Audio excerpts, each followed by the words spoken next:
Okay, let's go ahead and get started. It is Tuesday, and it is 6 p.m. and change, and we're going to work on some Dungeons and Dragons. We're going to be working on our Gothic Horror campaign setting, and from the beginning, we have wanted to have a sort of hybrid of 5th edition D&D, 4th edition D&D, and some Pathfinder 2, which is kind of just Pathfinder and 4th edition mashed together, but also like World of Darkness, right? So World of Darkness with the point buy system, and you kind of make whatever character you want and all that jazz.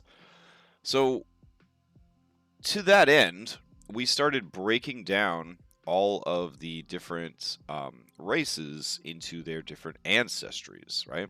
And then somebody pointed out in chat, like, somebody already did that. So we went and picked up the books that had been written by Grazilaxx and crew. And last week we took a look at those books by Grazilaxx and crew. And the intent of the books is very strong. And the work that was done was sizable. But at the end of the day, it just wasn't what I was hoping to get out of it. I felt like there was a lot of conflicting, there was a lot of conflict in what they said the design goal was and then what they actually did. So they talked about essentially breaking down the races and not having them anymore, and all that jazz, and like still sort of maintaining the identity of the race, but without any of the problematic elements of the race. And then they proceeded to keep all of the mechanical problematic aspects of the different races. So yeah, it also didn't address the power differential, the non-equity between the different races. So Yuan-Ti were still at the top of the pile, and Volo's orcs were still at the bottom of the pile. So a lot of the design goals that they claimed at the beginning of the document to be addressing, I feel like they didn't address. So we started to dive into that and try to figure out, like, what can we do, right? What can we do about this? Like, let's make this work. Let's make this happen. And the more I worked on it over the past week, I worked on it quite a bit in my free time, what little free time I had. RIP Genshin Impact. I guess I'll never play that game again. Or any other MMO or online game.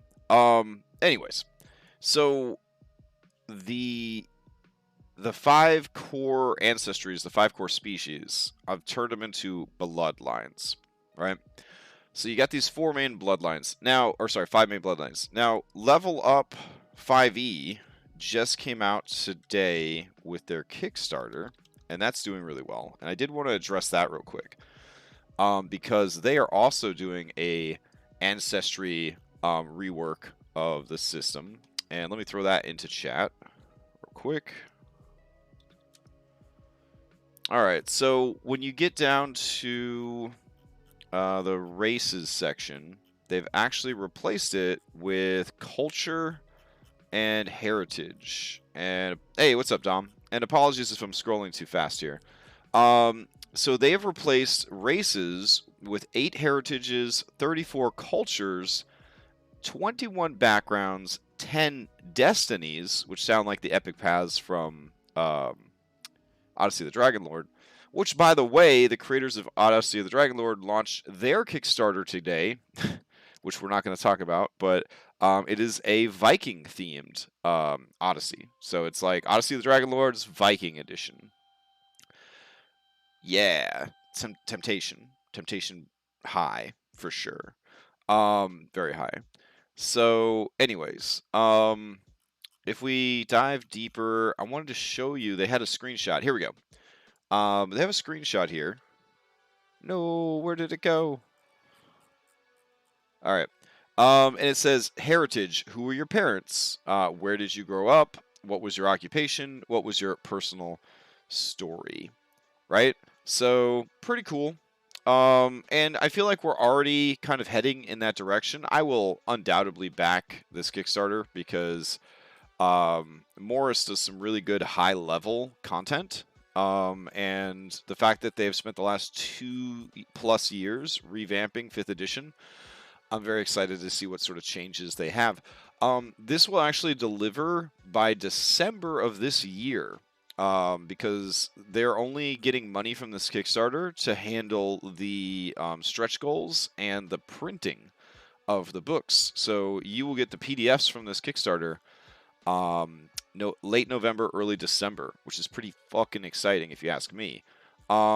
So I'll probably be backing this just so that we could dig into this content and see just what kind of changes they're making to 5th edition, because I'm looking forward to December and having some time in my new house to sit down and really revamp our house rules. I've learned so much being a player in Dom's game, and I've learned so much running Mythic Odyssey, Odyssey Prime, and Skull and Shackles. I've learned so much from those games that I want to sort of incorporate into my own house rules document and continue to tweak the game and move things in a more exciting, interesting, and engaging direction. So, also, by the way, Level Up 5e is not sponsoring us in any way, but if they wanted to, they're certainly good, but they're not. I just thought that when I saw that today, I was very, very interested because it looks a lot like what we're building here. So let's jump into this, Bloodlines and Ancestries. We are piggybacking off of the hard work of Grazilaxx. So we have divided up into 5 core bloodlines. Humanoids, which represent your basic bitches. Then you got Beastkin. This is Anthros, Furries, and this includes Lycanthropes and Dragonborn. Then we got Plane Touched. This is Fae, Genasi, Asimar, Tieflings, and every other flavor of Tiefling you could possibly imagine. This would also include if you were a fairy or a fairy goblin or a troll who is a fairy or any of that other stuff. This is very much like magically infused. This is very much salt of the earth. This is unicorn ponies. This is earth ponies. Okay, that's the normal Pokemon. All the other Pokemon. All right, hold on. Normal and fighting Pokemon. There we go. And then all the other Pokemon. Constructs, which would be robots, plant people, Frankenstein monsters, and then you've got the undead, which would be vampires, skeletons, spooks, ghouls, mummies, all that jazz. So you'd be choosing a core bloodline, and then you'd be purchasing points from those bloodlines. So you wouldn't just pick Minotaur and then get to pick from the very limited options for Minotaur, which all still suck a bowl of dicks. I'm sorry, they're really bad.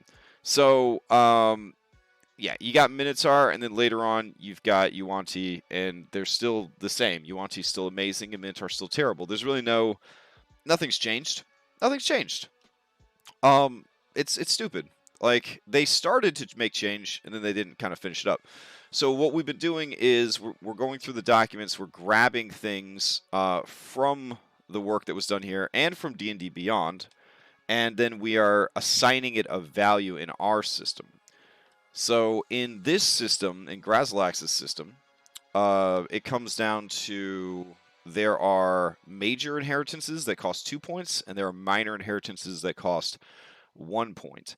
And I believe when you build a character, you get to either have 2 and 2 or like 1 and 4 or some weird combination like that.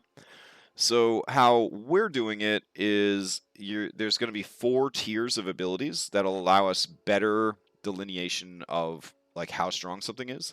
You'll have 6 build points initially when you build your character.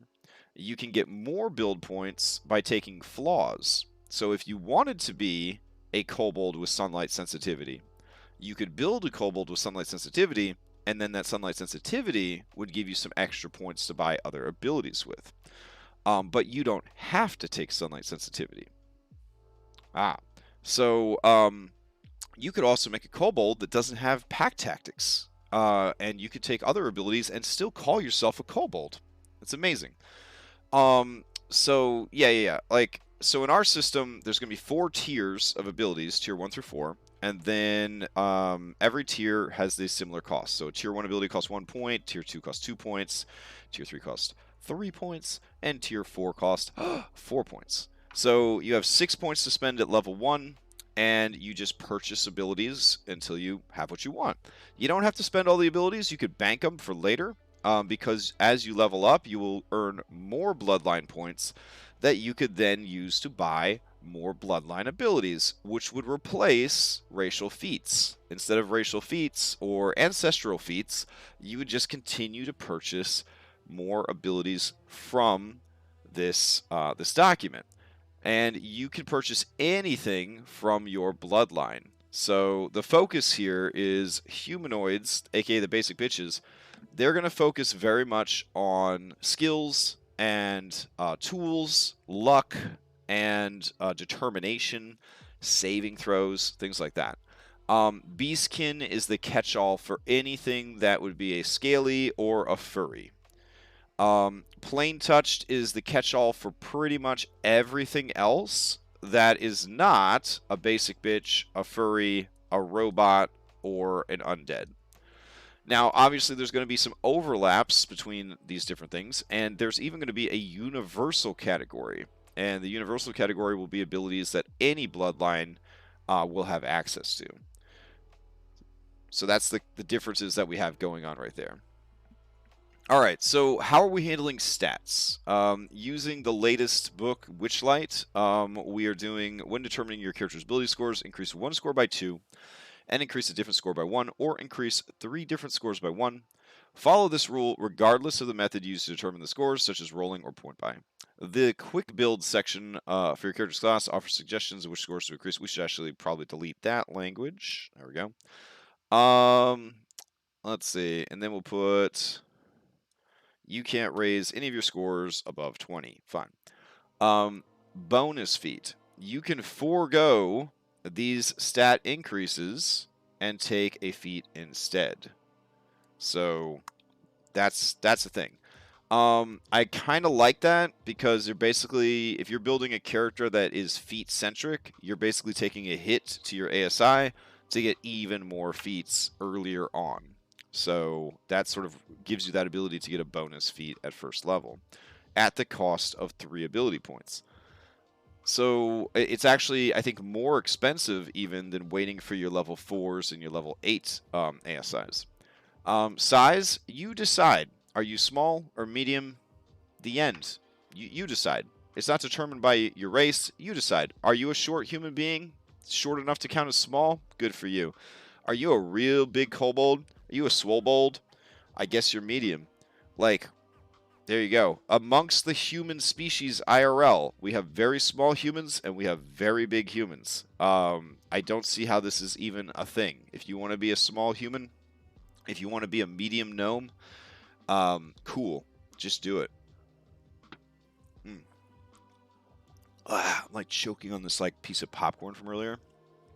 Slowly killing me.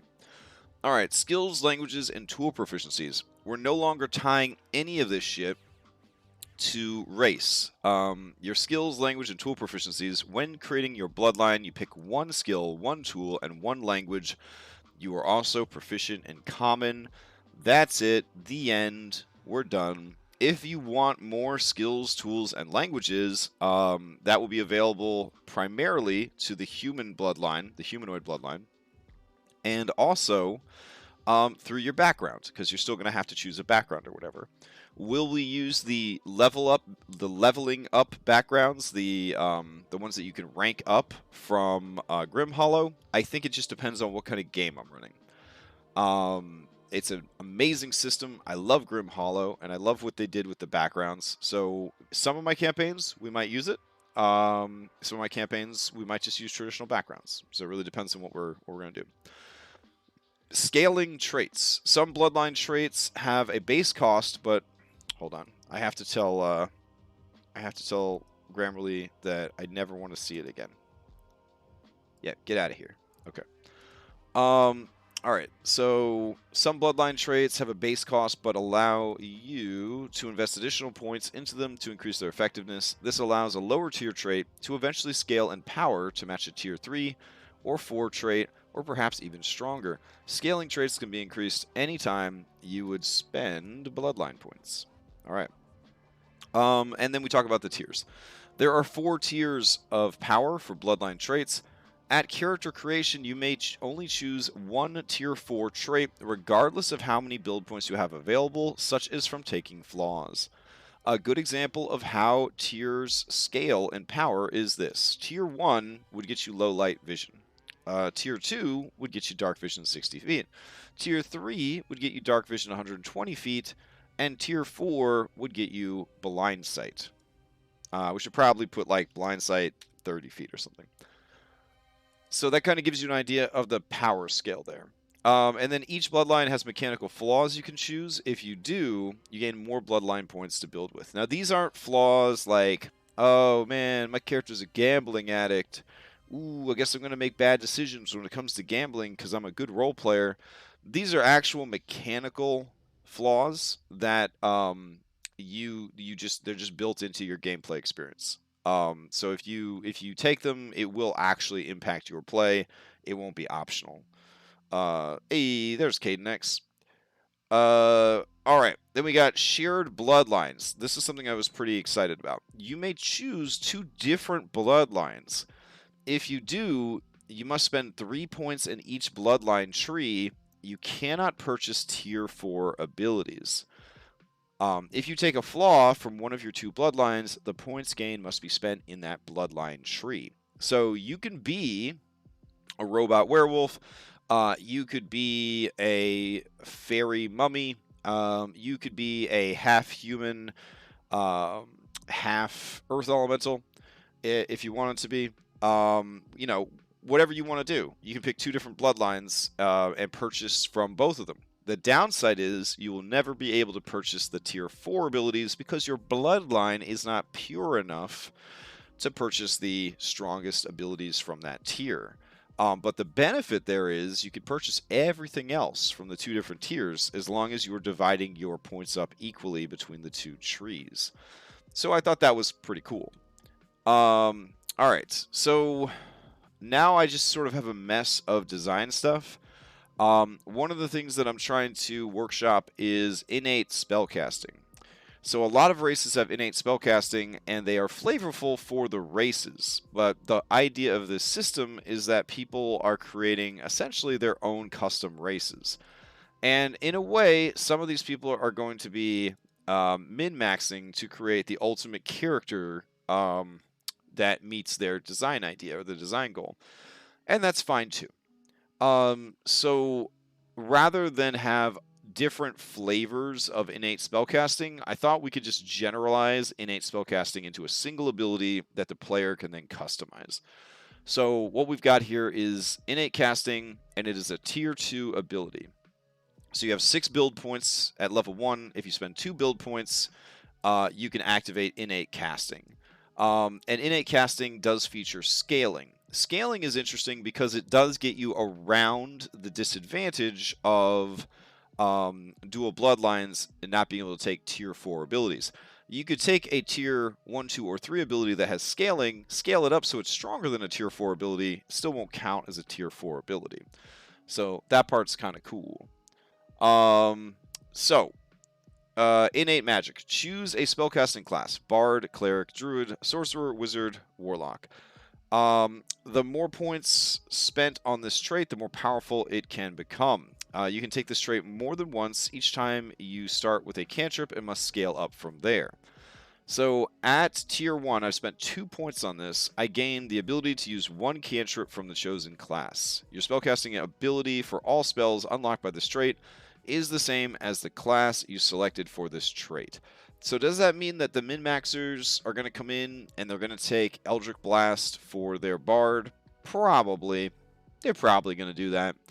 Does it really matter? It probably doesn't matter. You as the DM, of course, can always sit down and be like, hey, I don't really want Eldritch Blast to be available to anybody except Warlocks, which is what Giffyglyphs did. Again, your game, your rules kind of thing. So your spellcasting ability for all spells unlocked by this trait is the same as the class you selected for this trait. Spells cast with this trait don't require material components. That's huge because, but that's also the standard for these abilities. So then you spend a point, you spend an additional bloodline trait, you get to choose any first level spell from the chosen class. Beginning at 3rd level, you may cast a spell once with this trait, and you regain the ability to do so. So this is how you unlock the first level spell once per day situation. And so it's level gated still, like a racial spellcasting would normally be, but you also have to sync Bloodline point into it. And then if you do another Bloodline point at level gate 5, you can access a 2nd level spell, anything chosen from that class. So you have a lot of freedom here to create any sort of racial abilities that you want for your custom Bloodline. Hey, what's up, Maleficus? We're working on Bloodline stuff for our Gothic Horror setting. So that's the idea. That kind of illustrates a relatively strong racial ability turned into a generalized ability and then set up to improve itself via scaling. What this means, though, is that some of the more powerful races, like Yuan-Ti, would be impossible to recreate with this system. Because all of the abilities of the Yuan-Ti are just very, very strong. They have Animal Friendship at will. So that's a 1st level spell at will. They have a cantrip. They have immunity to poison. They have like full immunity to poison. They have resistance to all magic. On and on and on and on. Like Yuan-Ti continue to be like the baller race of 5e. You would not be able to make a Yuan-Ti with this bloodline system right out the gate. You could eventually unlock all of the properties of a Yuan-Ti through leveling up and gaining more bloodline points, but you would not be able to do it initially. All right.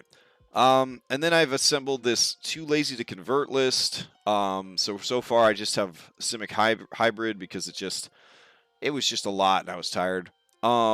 Universal traits. So this is basically where I'm trying to do most of my building. I have tier 1 through 4 and flaws. As I find abilities, I assign them to a tier, and then I have finally started adding what bloodlines I would like to apply these to. Initially, I was trying to put them in every single bloodline as I went, but I found it easier to just start sorting everything only by tier, and then putting notes about where I thought that ability should end up eventually, rather than trying to assign a tier and then also apply it to a bloodline. So my new workflow is to just assign things to the universal category, tag them if I think I know where I want it to go, and then kind of move on from there.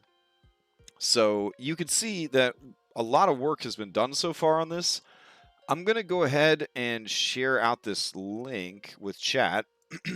And if you want, you can hop into this document and use commenting or suggestions to add your own 2 cents to what we are working on. So if you have ideas for things or opinions on things, you are welcome to jump in here and sort of make commentary on that. So please feel free to go ahead and jump in. A lot of people have done that. They've added like flaws here. For example, for humanoids, there's a flaw called I do not have dark vision. You are a normal sun-dwelling individual. You cannot benefit from trait spells, magical items that would grant you dark vision. So you will always need to bring mundane light sources. And then advanced, you are farsighted, you need glasses, or you suffer disadvantage to melee attacks. Or nearsighted, you need glasses or disadvantage to ranged attacks and perception involving sight. So that kind of gives you an idea of some of the ways that flaws are going to work mechanically against your character, but then they're also going to give you additional points that you could build your character with. So I mostly went through all of Grazilaxx's first book, which had quite a few creatures in it, and I thought we could go through Grazilaxx's Guide to Undead Ancestries together, and kind of see what abilities they had here and try to figure out where we would post them up into our document. So, let's see. Each ancestry has 6 inheritance points. You got major and minor. Majors cost 2, minors cost 1. In our system, you get 6 bloodline points, and then they cost 1, 2, 3, or 4. All right. So first off, we've got Awakened Undead. They were originally featured in a Warlock homebrew product called Awakened Undead. And let's see what we got here. Dark Vision, we've already categorized as a Tier 2 ability. Restless. As an undead, you very rarely tire. You treat exhaustion as if it was 1 level less. That's fantastic. In addition, instead of sleeping, you enter an inactive state for 4 hours a day. You do not dream in this state. You are fully aware of your surroundings and notice approaching enemies and other events as normal. Alright, so Restless actually sounds pretty cool. It sounds very similar to the Warforged ability. So let's go over here. Hey, what's up, Lex? Let's see. We'll go down to Warforged. There we go.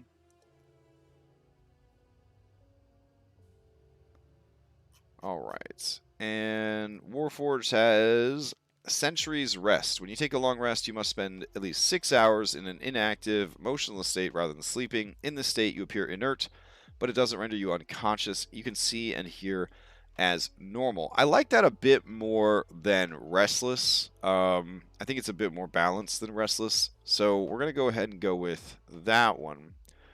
I would say that Century's Rest would be applicable for Undead and for constructs. So we're going to go to Universal, and we're going to go to Tier 2.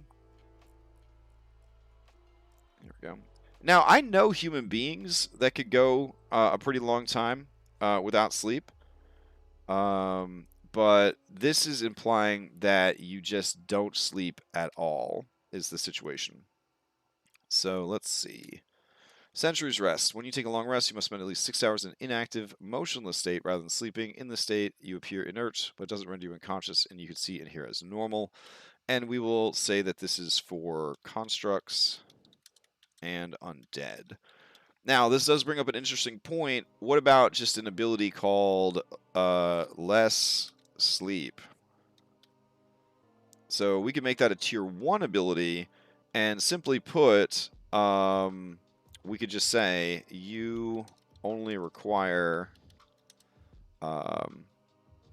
6 hours of sleep. Let me look up the rules for long resting real quick. The official rules. Because it's been a long time since I've been a hard ass about long rest that now I'm like questioning everything. Alright. Long rest. Oh, Rick and Morty will tell us how long rest works. Alright, a long rest is a period of extended downtime, at least 8 hours, during which a character sleeps or performs light activity, standing for no more than 2 hours. So technically everybody gets by on 6 hours of sleep. If the rest is uninterrupted by a period of strenuous activity, at least 1 hour of walking, fighting, the character must begin the rest again from start. So less sleep, might as well just give them trance, like straight off of like a fucking elf. So let's do that real quick. So we'll go to races. We'll go grab elf, everybody's favorite. And we'll go down to trance. Alright. So we'll take that and we'll put it over here. And we'll just put meditative rest. And let's see.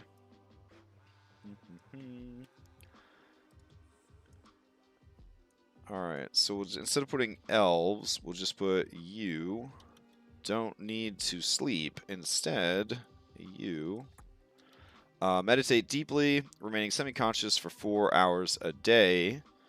We don't need this lore shit. Get that out of here. While meditating, you can dream after a fashion, since dreams are actually mental exercises that become reflexive throughout the user practice. This is how you make a Witcher. Do you know what I'm saying? This is how you make a Witcher. Let's see. While meditating, you can dream after a fashion, blah, blah, blah. After resting in this way, you gain the same benefit that a human does. So we'll put a normal human does from 8 hours of sleep. Fantastic. All right. I'm into that shit. That's cool. I would say trance is just a level 1 ability. Honestly, I don't think it's that great. If everybody can do it, it's pretty badass. But I really don't think it's a tier 2 ability. The difference here is that you're still asleep, right? You're semi-conscious, whereas Sentry's Rest, you are, yeah, you aren't unconscious. You can see and hear as normal. That's a huge difference. That's a huge difference. All right. So then we got Undead Life. You are immune. Let me zoom in a little bit if I can. There we go. You are immune to disease, poison, and the poisoned condition. You do not need to eat or breathe, but you can ingest food and drink if you wish. Additionally, you have 2 creature types, humanoid and undead. You can be affected by a spell or ability if it works on either of your creature types. I do love me some dual-type Pokemans. I do like dual-type Pokemans. All right. That actually brings up a good point. We're building under the assumption that these types we talked about at the top are all still humanoids. But technically, a lot of gameplay mechanics can get fucked if we start deviating from that.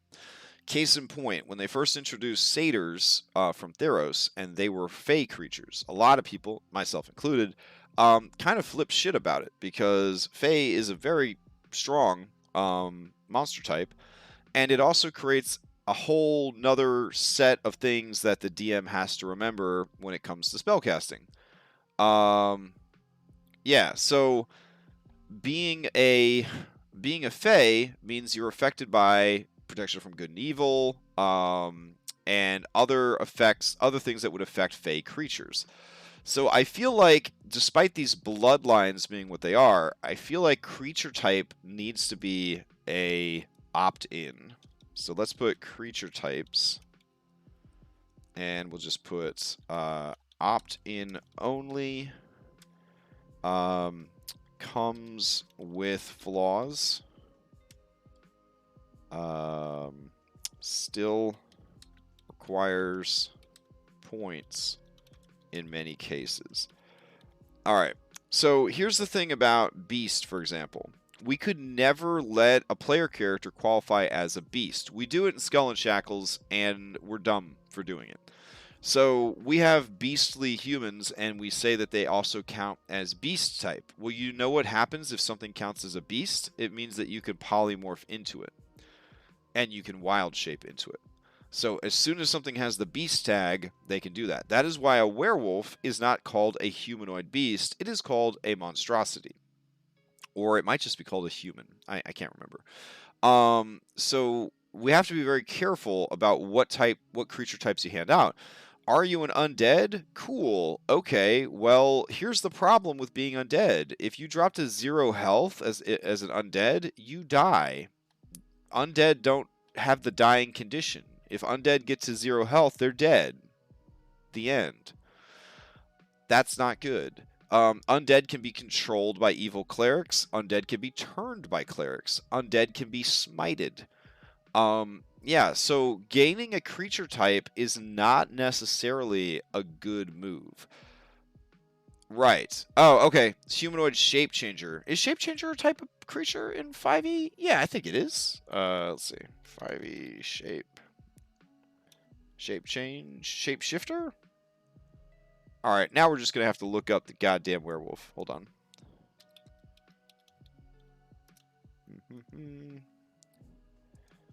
D&D Beyond werewolf. It is a medium humanoid with the tags human shape changer, but they do count as a humanoid, not as a beast. Right. So Shape Changer is not technically a type. It is a tag, which is a little bit different. So 3rd edition in Pathfinder and even 4th edition were bananas over tags. Like, this monster is this, and then these are the tags associated with the monster. But as far as creature type goes, 5e is pretty strict about it. They generally don't like dual type Pokemons, and your typing is pretty robust about what you can and can't be affected with. For example, Charm Person only works on humanoids. So you can't use it on a fey creature. You can't use it on an undead creature. Technically. I don't know. I'd have to look the spell up. But you have to look and see. When a spell says it affects this type of creature, if they are not that type of creature, they will not be affected by that spell. And so creature types are going to introduce all sorts of curveballs and complications into gameplay and design. So that's why you have something like the Warforged, for example. So let's go back to our friends, the Warforged, and they have constructed resilience. You were created to have remarkable fortitude, represented by the following benefits. You have advantage in saving throws against being poisoned. You have resistance to poison damage. You don't need to eat, drink, or breathe. You are immune to disease. You don't need to sleep, and magic can't put you to sleep. So there you go. I feel like that is a better course of action to take than what we got here. Let's go and look up Dampier real quick. Oh, spelled it wrong. What? Damn. Okay, Centaurs, Moonsars, Verdin. Where are Dampiers at? They're playable now. I didn't make this up. Oh, they're lineages. Okay. That's really dumb, but whatever. Okay. So with Dampier, we go down here and it says Deathless Nature. You don't need to breathe. Creature type, you are still a humanoid. Yeah. So that's it. They're just saying you don't need to breathe. That's how they're handling the undeadness of that. So what I'm thinking is we could take this part, constructed resilience, and then we can kind of take it from there. So let's go back to the bloodline. I would say that that's at least a tier 3 ability. So I'm going to actually keep it separate for now while we figure it out, because it's kind of a big one. So we're going to paste that in and format it real quick. There we go. All right. And get those guys back to normal. All of these guys back to normal. All right. So constructed resilience, I'm going to say that it's a tier 3 ability.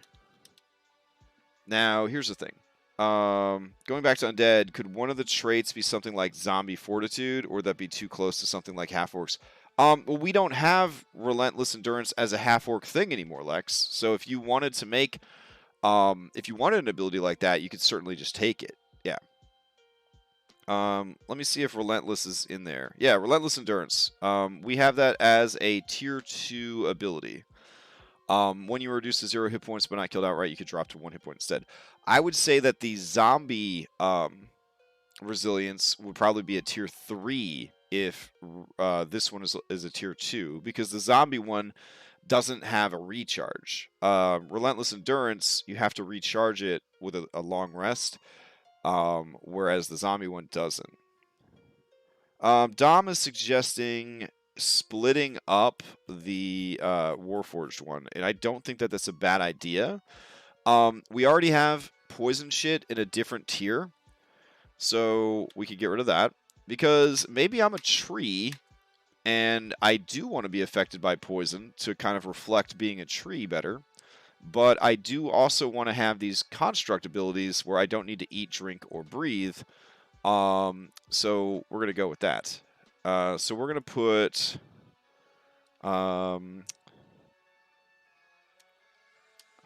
artificial life. There we go. And if we get rid of the poison, I kind of feel like we could drop it down to a tier 2. And here's my argument for it. Most of the time, nobody gives a shit about eating or drinking. Breathing does come into play when you want to breathe underwater, but we have Amphibious as a tier 1 ability because breathing underwater doesn't come up all that often. And when it does, there's always magic to get around that. Water breathing, for example, affects 10 people. It's a ritual spell. It takes 10 minutes to cast. Immunity to disease. Every other party's got a paladin in it. Unless you're playing with Giffy's special disease rules, disease doesn't really matter. You either have diseases that can be knocked out easily, or diseases that are super magical, and they're more like curses than diseases. And then here you've got, you don't need to sleep, and magic can't put you to sleep. That part's cool, but you still need to rest. So we would have to put something here like you don't need to sleep, and magic can't put you to sleep. We would put something like you do need to rest for 6 hours to gain the benefits of a long rest. Okay.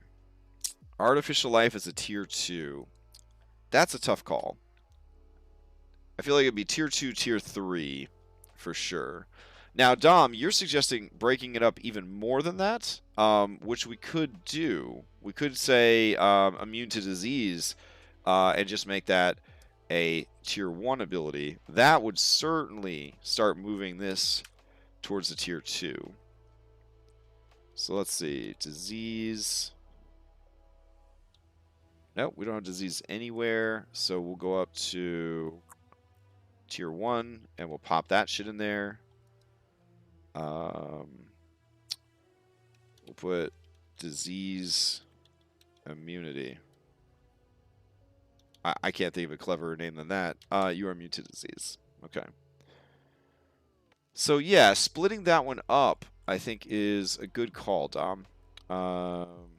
Because now it reads as artificial life. You don't need to eat, drink, or breathe. You don't need to sleep, and magic can't put you to sleep. You do need to rest for 6 hours to gain the benefits of a long rest. And then per the... let's see. Oh, I left the long rest rules behind. Oh well. We know what resting means. We know what it means. Here we go. You must spend at least 6 hours in an inactive, motionless state rather than sleeping.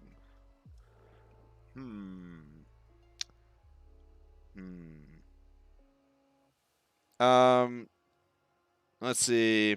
Type take trance. If I could just take that. Oh, why would I take trance if I could take that artificial life? Fair enough. I guess we have the sleep thing put into other categories, so we'll get rid of that also. And now artificial life just says you don't need to eat, drink, or breathe. So that would pretty much just put it back in a tier 1, I guess, for artificial life.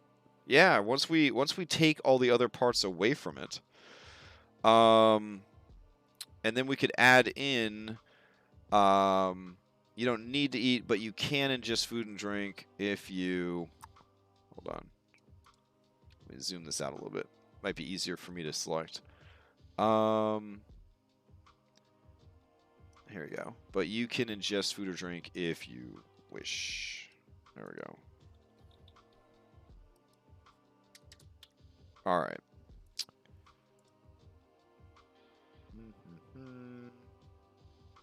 Okay. I think that kind of works. All right.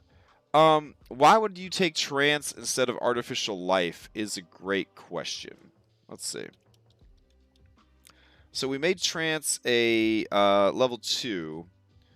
You don't need to sleep, most commonly, blah, blah, blah. Instead, they meditate deeply. Blah, blah. Ah, good point. Good point, Tom. So maybe trancing should also just be a tier 1 ability?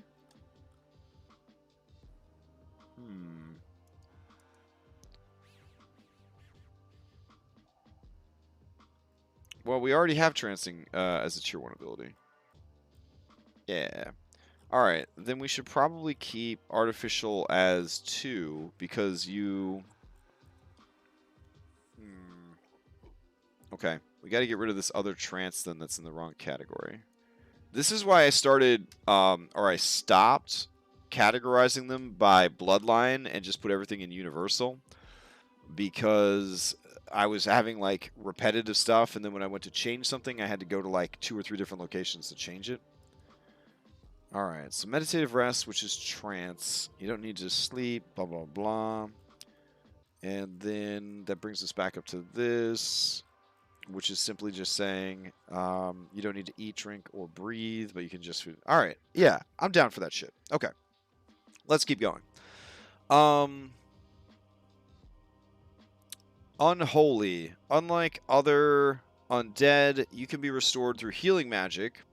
I mean, technically in 5e, all undead can be restored with healing magic.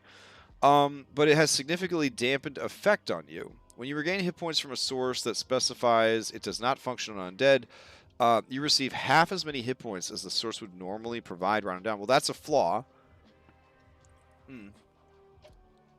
Not there's no minor inheritances in this one. He just made everything. Yeah, like what are these minor inheritances, bro? Oh, choose another race besides this one. Blah, blah, blah, blah, blah. Whatever. Okay, so we're going to go ahead and grab Unholy, and we'll go and put that in the flaws section. That could probably go down to the Undead section. Here we go. And I think Will was kind of pushing us in that direction as it was trying to get that old school 3rd edition / Final Fantasy healing hurts undead and vice versa. But I think this is a pretty good way of doing it that just has reduced effectiveness on you. All right. Skeletal Manifestation. An animated figure made of dry bones, devoid of flesh and muscle. You were likely raised by a necromantic caster or dark supernatural curse. Well, we've all played Divinity 2 by now, and know that like skeletons have their own race or something, which is kind of wild. And I guess Worlds of Warcraft, you got intelligent undead in there. So Skeletal Manifestation, a bone pile. When you're reduced to 0 hit points but not killed outright, you can drop to 1 hit point instead. If you do, reduce yourself to a pile of bones. Render yourself prone, and you're considered to be under an effect similar to feigned death. While subject to this condition, you are unable to move or take actions other than using an action to end this effect. Once you use this trait, you can't use it again until you finish a long rest. Honest to God, that's really adorable, and if it's undead only, I'm kind of there for it. So, what would we rank that as, though? That's sort of like the Relentless Endurance, but, like, different. And we have Relentless Endurance set up as a tier 2. Bone Pile allows you to do a feigned death effect, which could potentially save your life. But it also takes you out of the fight and makes you unable to assist your allies.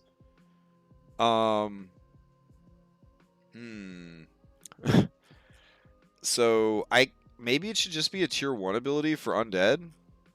I think it should be undead only, for sure. And instead of limiting it to just the skeletons, we will call it Play Dead.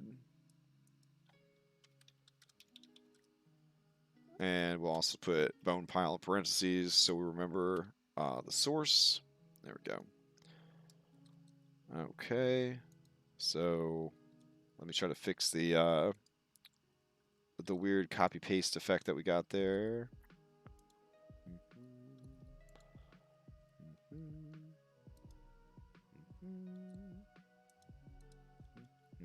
Okay. You reduce yourself to a pile of bones, or a lifeless, broken corpse. There you go. Render yourself prone and are Blah, blah, blah, blah. Okay, I like that ability. That's a cool ability. Them bones. When both of your hands are unoccupied, you can use a bonus action to rearrange the bones on your body or to return your body to its original configuration. When you rearrange your bones, choose one of the following options. Okay, this is actually super dope. I'm not gonna lie, this is really cool. Okay. Bone Club. You remove an arm and use it as a bone club. When used as a weapon, you have proficiency with your removed arm, which is a melee weapon with finesse property that deals 1d6 bludgeoning damage on a hit. Okay.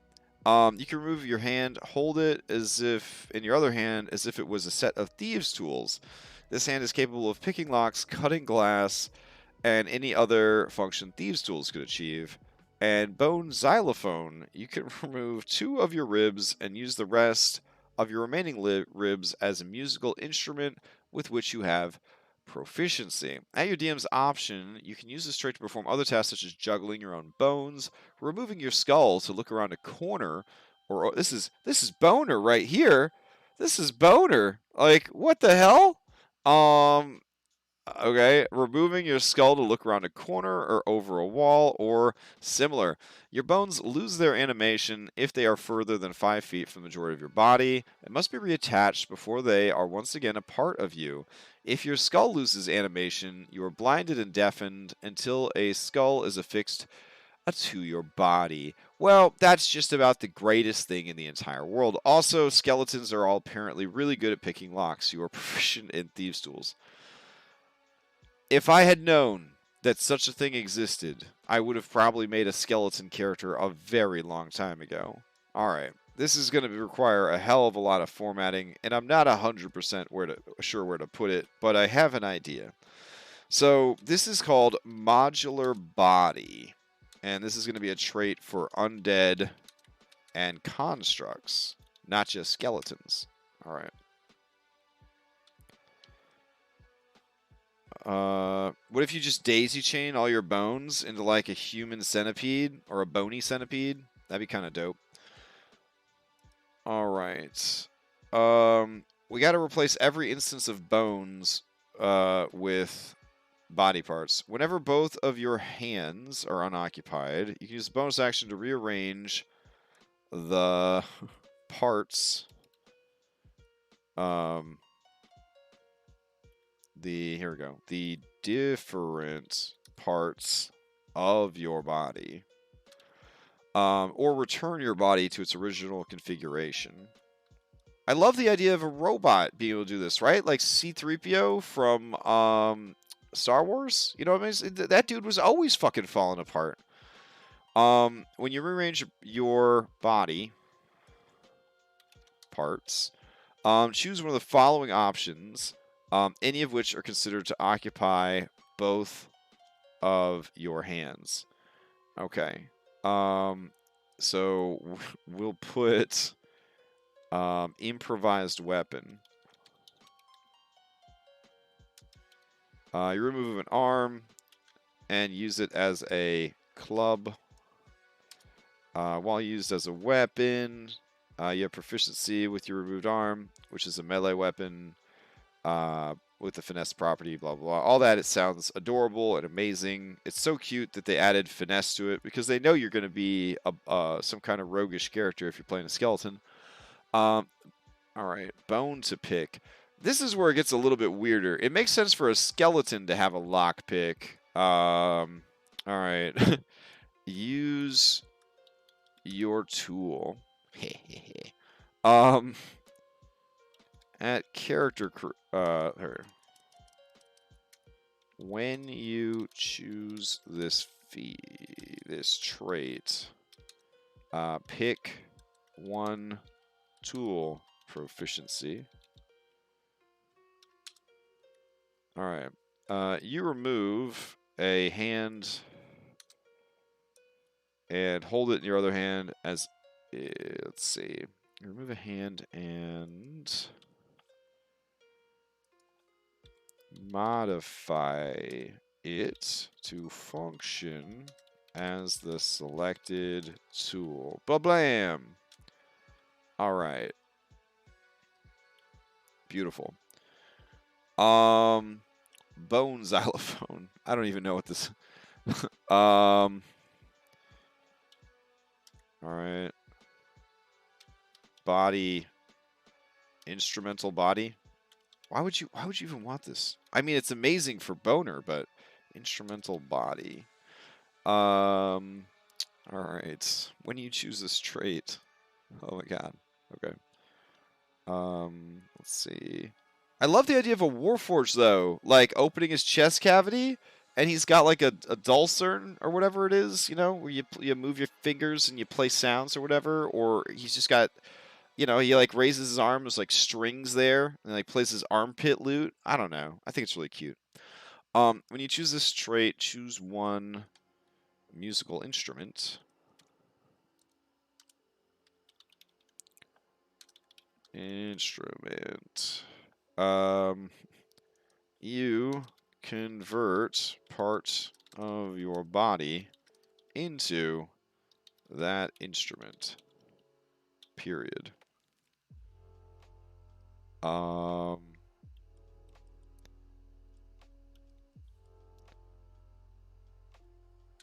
You are proficient with this instrument.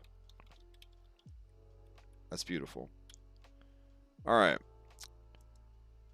And then we have this one. We'll put, let's see. Get creative.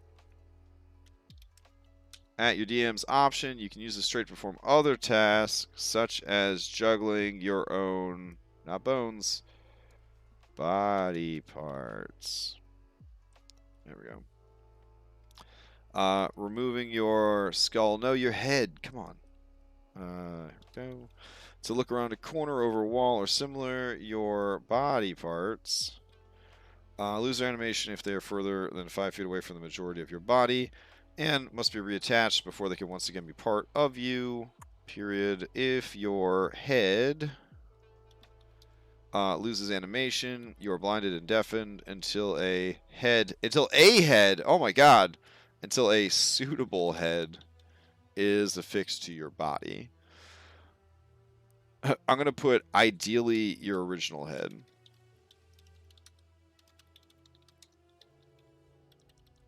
All right. Well, that's just about the greatest thing I've ever read in my life. I'm definitely giving Boner all of these abilities. Wow. Wow, that's awesome. Okay. Cool. Skeletons of the master race. Understood. Got it. Oh man, that is awesome. I love the idea of making a robot that has this, and also the turtle shell thing. We have armored shell carapace.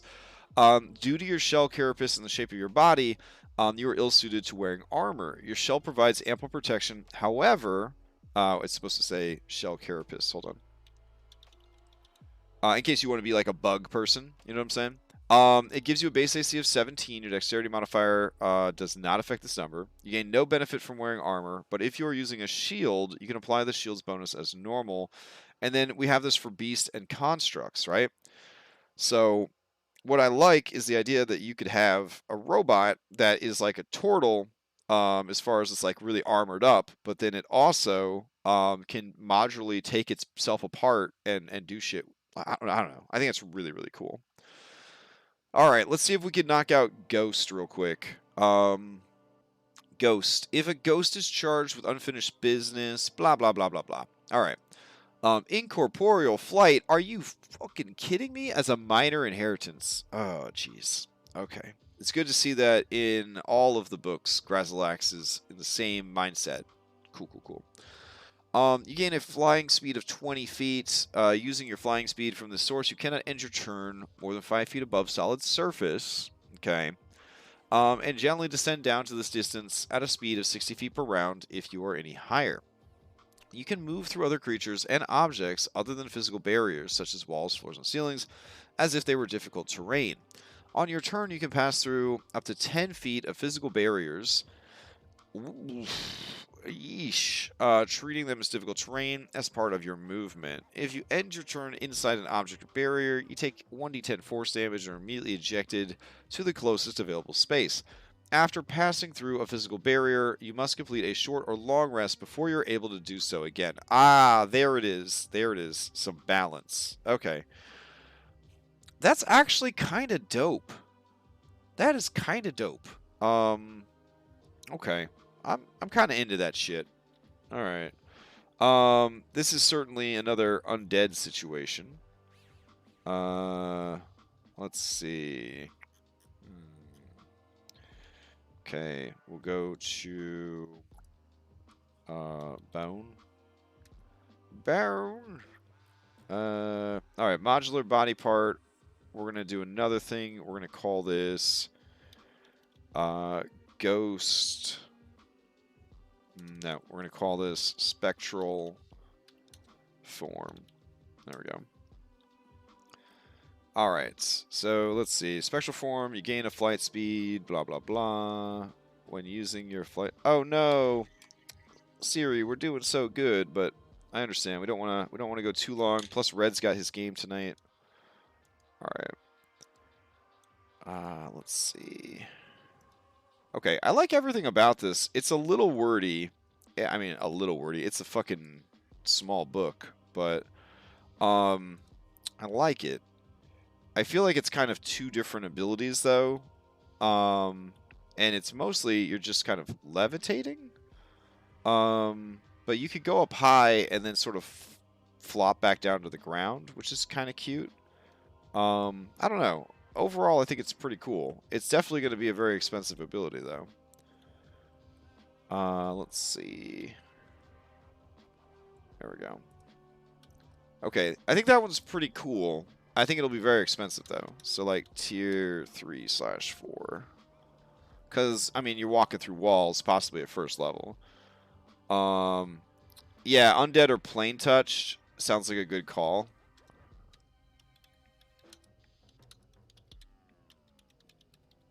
Okay. Oh, cute. It made it on... Oh, okay. 3/4. There we go. Alright, Withering Touch. Your unarmed strike deals necrotic damage instead of bludgeoning. Whoo, that is dope. Okay. I mean, necrotic damage ain't anything to write home about. Unless you're playing in my mythic game. Then necrotic's actually pretty good. I like that. Okay. Withering Touch. I would say Withering Touch would come in at probably a tier 2, because you're basically getting an unlimited source of necrotic damage, but it's still an unarmed strike, so you would still have to pair it with the other unarmed strike that we have, the natural attack thing. So the natural attack thing, let's see, natural attack, here we go. So how natural attacks were going to work is you have a natural weapon, which you can use to make unarmed strikes. Choose a damage type, bludgeoning, piercing, or slashing, and strength or dexterity for the associated ability score. If you choose dexterity, this attack can be used to sneak attack. If you choose strength, this attack can benefit from barbarian rage. Both of those things are very, very strong, I realize, but nobody ever uses their natural attacks. And I feel like if we wanted people to actually use their attacks, we should probably key them to the abilities and shit. The base damage is 1d4 plus your proficiency bonus plus your strength or dex. So it's actually pretty strong. This trait can be purchased more than once. Each time you do, choose a new method of attack. Claws, bite, tails, arm blades, talons, etc. Scaling. You may spend one additional bloodline point to increase the damage die to a d6. If you do, you may spend one additional bloodline point to increase the damage die to a d8. So you can scale this up so that your unarmed strike is doing a d8 plus your proficiency bonus plus your strength or dexterity bonus. Suddenly your unarmed attacks are extremely viable and actually keep pace with magical stuff. So the other thing is we may want to consider having magical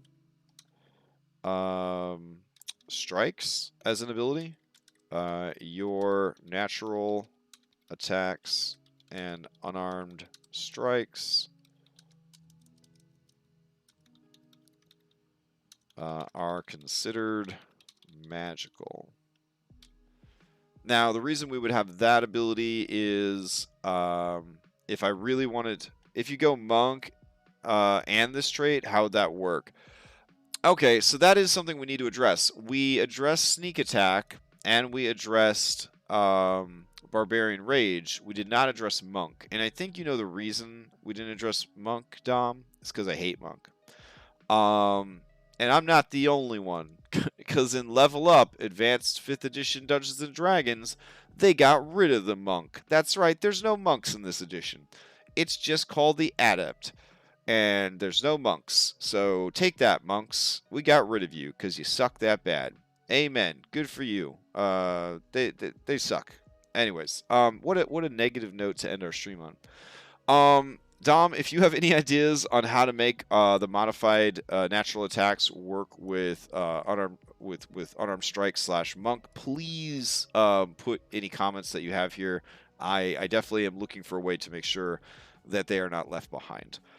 All right, that's all the time we have for tonight. We will continue working on Bloodlines next week. One, because I think it's a very exciting project that sort of spawned out of building this world, and I don't want to walk away from it. I kind of want to develop it. We will not be doing the entire project on stream. I will continue to peck away at it whenever I feel inspired. And whenever people are contributing to this document, we'll find ways to sort of incorporate what they're doing. Overall, it's going to be a pretty big-ass document at the end, but I think it will allow people to make any kind of character they want when they're building a D&D character, which I think is sort of the direction that we were hoping to go with this campaign. Hopefully it doesn't detract us too much from the actual world building of the campaign, but it is something that I want to focus on right now, and it is related to the world building. So we'll continue Bloodline stuff next week. Maybe we'll go and open up the Hackmaster flaws from Hackmaster 4th Edition and see if we can start applying some mechanical flaws to 5e that would give us more points to build with. That sounds like it would be pretty fun. All right, 32 days until Extra Life. Lots of big sponsors. Just heard back from Heroic Maps. They're going to be offering up a map to everyone who donates to a certain amount of money, and then every dollar that you donate will also be a raffle ticket in our donor raffle. They're going to give us a couple of essentially Heroic Maps gift certificates where you can get I think it's like $100 or $200 worth of Heroic Maps. If you win that particular prize. So holy shit, right? That's pretty awesome. Yeah, so lots of really cool prizes that will be available for our donors. In the 30-ish days leading up to it, we're going to be doing more and more prep for Extra Life. We're going to be doing more and more social media stuff for Extra Life. You're going to get sick of hearing me talk about Extra Life, but hopefully we have an amazing Extra Life this year, and very excited for that. In less than an hour, Red on Red Kobold Gaming will be running an Eberron adventure. I will be hosting whoever he got to stream the game. It's either going to be Dom or Will, I believe. And that should be pretty fun to raise money for Extra Life.